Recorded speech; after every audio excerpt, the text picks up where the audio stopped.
Good afternoon. I'm here on the Bible Study Manual's website. Notice the website address. Let's go to the index, the letter R, and let's go down to the word repent as defined in God's Word. This is, after all, the final say-so in what repent means according to God. Repent as defined in God's Word. Here's the address that you need to go to get to the study. And now we'll look at the first definition. The Greek words metanoia and metanoia, rendered to repent and repentance, mean a change of the mind. They do not include other spheres of activity outside of the mind, such as a change of behavior, without other words present in the text at hand to designate this. You can read the explanation of this right below. And we have 2 Timothy 2:24-25 corroborates this definition, change of the mind. You need additional words to indicate if there's a change of something else besides the mind. Now let's go back up to 2. Repentance relative to forgiveness of sins unto eternal life in the eternal kingdom of God means to change the mind, to turn from a belief system which is not solely in Christ alone to one which is. To most, that's quite astounding, because most churches teach there's additional stuff that you've got to do.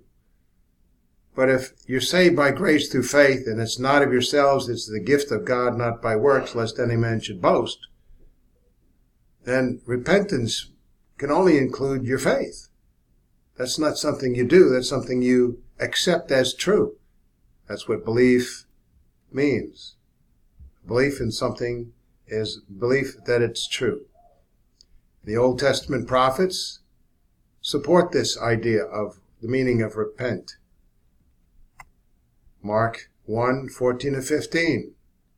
Repent and believe in the gospel. Notice Mark 1:15 at the very end. Repent and believe in the gospel. You repent from not believing, and you believe in the gospel.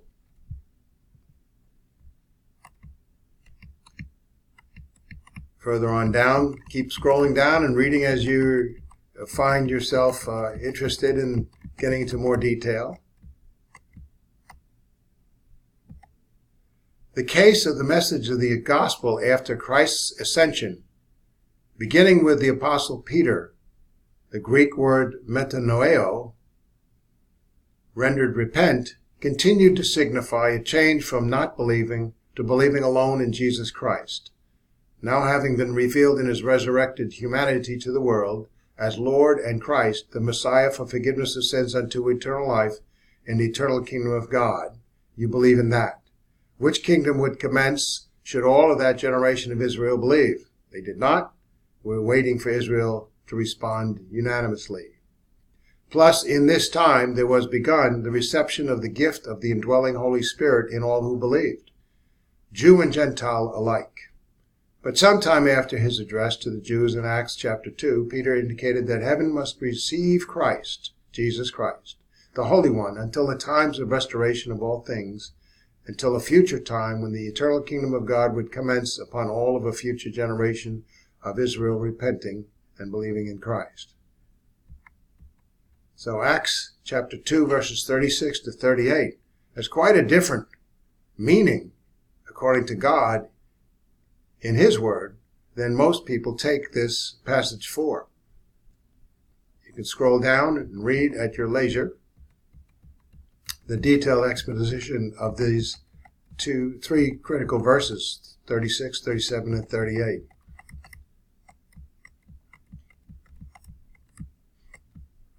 As we scroll on down to another heading,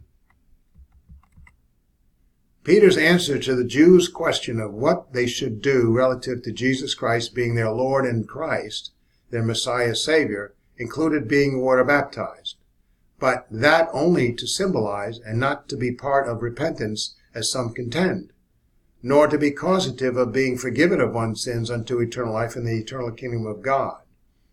On the other hand, during the transition to the church age, water baptism for the Jews who believed was to be causative of receiving the gift of the indwelling Holy Spirit, a unique circumstance. We are not Jews in the first century. We are Christians in the last age, the church age, before the millennial kingdom begins.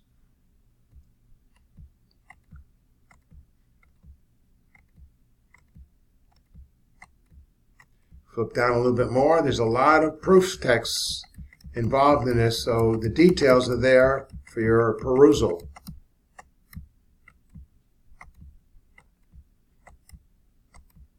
Let's keep scrolling. Here's another key point. Since believing in Christ, turning to God and repenting relative to forgiveness of sins all result in forgiveness of sins, then they are synonymous, in effect, two sides of the same coin. So repentance and belief relative to salvation are two sides of the same coin, a change of mind from not believing to believing.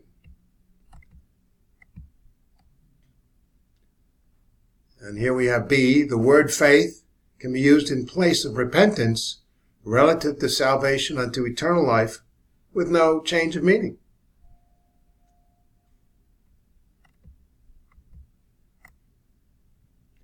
Let's back down a little bit here. You can see the text.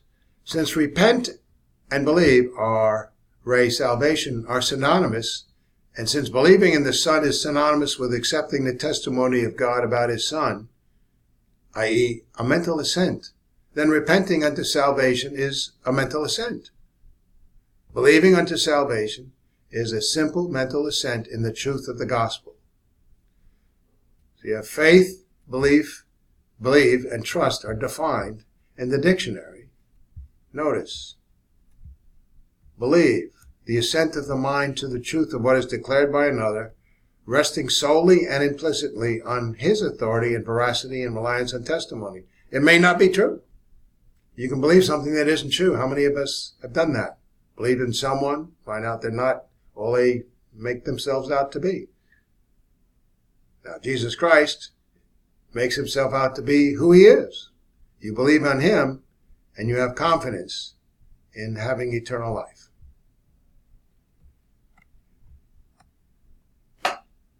In the New Testament dictionary definition of faith,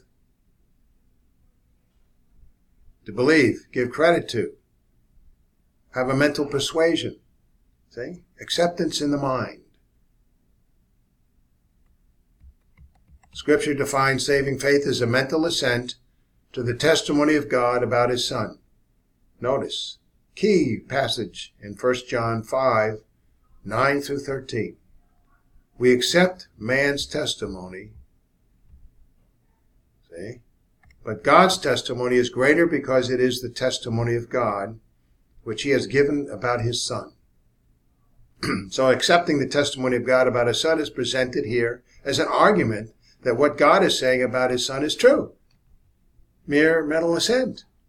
That's all that God asks of you. Thank God. The next verse then defines accepting the testimony of God as believing. See? Verse 10. Anyone who believes in the Son of God has this testimony in his heart. In his heart, meaning in his mind.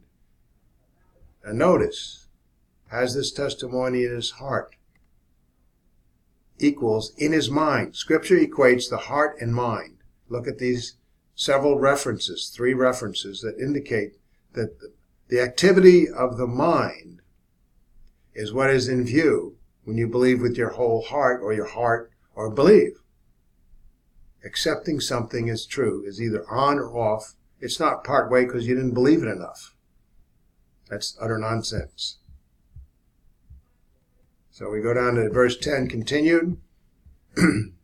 Anyone who does not believe God has made him out to be a liar, because he has not believed the testimony God has given about his Son.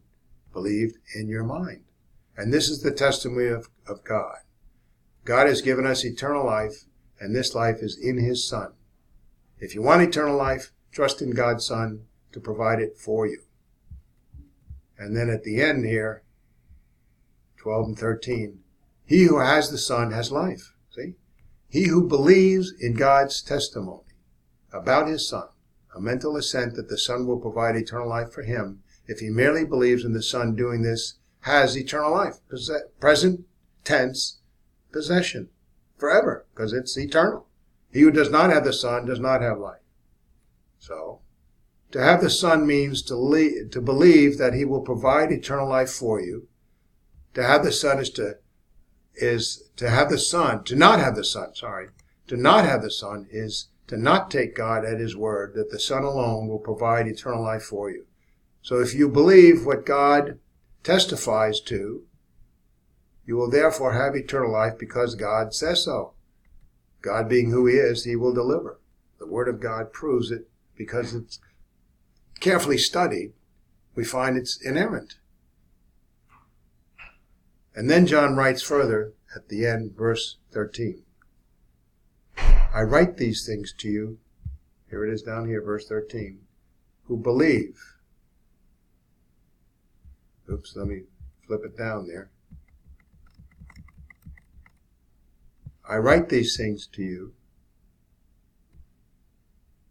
who believe in the name of the Son of God, so that you may know that you have eternal life. You can know, because you recall that you at one time believed. Even if you stop believing, you have it because you have it immediately after expressing a moment of faith alone in God's Son alone.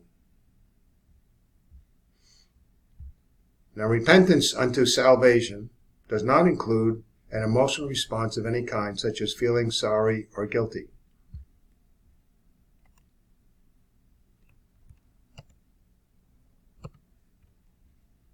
Let's roll on down here.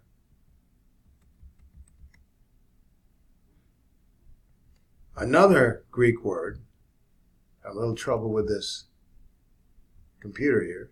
Another Greek word, which means regret, is not stipulated anywhere in Scripture as a requirement to be saved. We can go down a number of passages there, and they prove it out. Hebrews 7:21, Matthew 21:29, 32, so on. You can look at those at your leisure. Notice, emotional reaction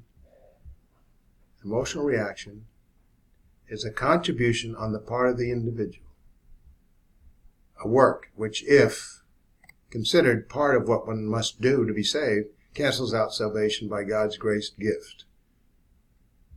And a number of these passages prove that out. Ephesians 2:8 and 9. That's a great passage to memorize. Here is another key point. Fear, terror, godly sorrow, remorse, and other emotions may or may not lead to repentance, saving faith. But they are not repentance itself, nor a requirement to be saved. It may lead you there, but the key is, did you mentally accept God's gift of his Son for your eternal life?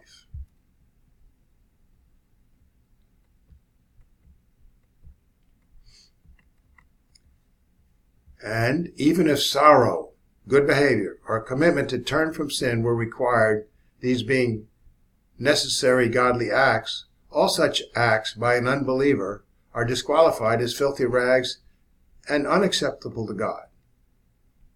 A number of passages prove that out. All our righteousness acts are as filthy rags to God. It has to be absolutely perfect. And we get that by being credited with Christ's righteousness, not our own. Turning from sin and turning from idols relative to salvation means to turn to God and trust in his plan through faith alone in his Son alone. It does not have some kind of action or emotional response in view.